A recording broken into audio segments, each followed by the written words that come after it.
Ну что, все большие проблемы, о которых начинает кукарекать Навальный и там другие, плавно перетекают, конечно же, в украинские СМИ. Становятся нашими проблемами. Ну что, теперь проблема. В России, посмотрите, инквизиция какая. Человека привлекают за слова «Бога нет». Вы представляете, он просто это написал, его взяли и привлекают. Да что же это такое, а? Средневековье это какое, а? Главное, у самих тюрьмы забиты людьми за инакомыслие. Здесь какой-то человек это написал, и вот его прихватили. Об этом пишут все. Это очень важная тема, которая крайне волнует моих соотечественников. Вы видите, что происходит? Человек еще в 2014 году написал.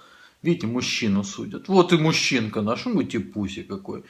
И он еще в 2014 году написал фразу «Бога нет», и за это его судят. Ну, абсурд на самом деле. И я на самом деле, когда услышал, подумал, ну абсурд. Инквизиция 21 века. Ох ты ж, боже ж ты мой. Мужчина знатный. В России судят блогера за фразу «Бога нет». Хотят признать психбольным, отправить за решетку. Да когда же это кончится-то, а? И вот российские Грани.ру сообщают об этом в таком контексте, что он просто высказал свое мнение. Свое мнение высказал мужчинка, а его теперь осудить хотят. Здесь приводятся скрины его переписок ВКонтакте, потому что судят его за высказывание ВКонтакте. Ага. А это он шлет угрозы, которые ему идут. Видите, анонимные. И вот здесь на самом деле его слова. Вот. По крайней мере для меня. Библия, тра-та-та. Я не хочу зачитывать эту мерзость. По крайней мере для меня. Вот за это, собственно, его и судят. Бедолагу. Давайте найдем ту переписку, в которой он это написал. Найти ее не мудрено, достаточно просто иметь интернет и компьютер. И то, и другое у меня есть. И вот я его нахожу, этого темного рыцаря. Так, по крайней мере для меня. И все. Или не все. Немножко не все. Смотрите, в Google, если вы умеете пользоваться Google, отображается кое-какая еще надпись. Вот эта запись. Александр, на богослужебную макулатуру и на чувства верующих насрать. И отображается, что это в этой переписке он написал. Но в этой переписке, по какому-то странному стечению обстоятельств, данной фразы нету. Нету. Ищи, свищи, как говорится. Ищешь и не находишь. И, к сожалению, или к радости, не найдешь. А не найдешь, потому что вот этот вот волосатый темный рыцарь ее удалил. По всей видимости, по совету адвокатов или каких-то общественных, наверное, советников. Но об этом ни Навальный, ни СМИ правильные не пишут.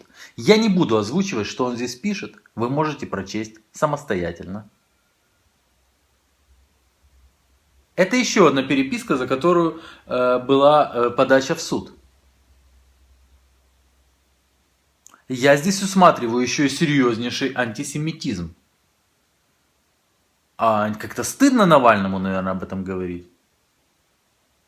И в СМИ почему-то это не попало. А как же объективность, беспристрастность, а?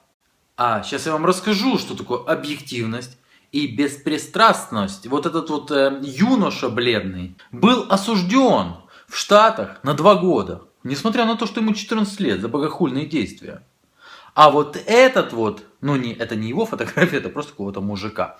Короче, а вот здесь вот в аэропорту Ливерпуля случилась одна история. Там какой-то чувак подложил антирелигиозную литературу в молитвенную комнату.